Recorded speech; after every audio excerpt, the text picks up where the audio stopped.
The agency emphasizes that heavy rainfall, severe winds, and storm surge may still be experienced in localities outside the landfall point and the forecast confidence cone. As of 4 p.m., Pag-asa estimated the location of Opong Center 195 kilometers east-northeast of Giwan, Eastern Samar. Based on the 5 p.m. bulletin, Opong carries maximum sustained winds of 110 kilometers per hour and gustiness of up to 135 kilometers per hour. Ano-ano nga ba ang dapat nating gawin tuwing may paparating na bagyo sa atin? Hi, ako nga pala si Jansing Light Vivo at halina't simulan natin ang mga hakbang sa paghahanda bago, habang at pagkatapos ng bagyo. Bago dumating ang bagyo.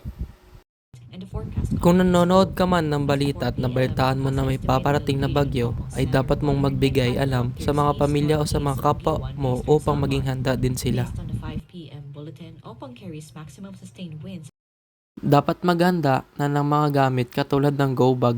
Ang go bag dapat ay naglalaman ng mahalagang dokumento, pagkain tulad ng mga kape at mga delata, tubig, damit, gamot at ilaw o flashlight.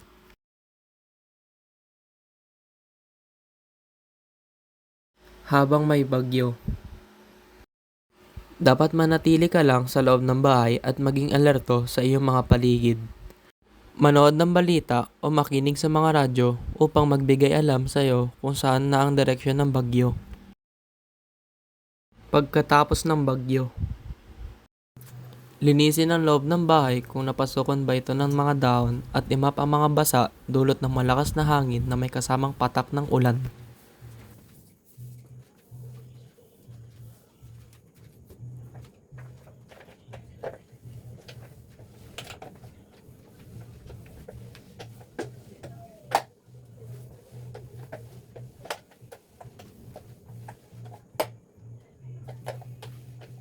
Kaunting paalala.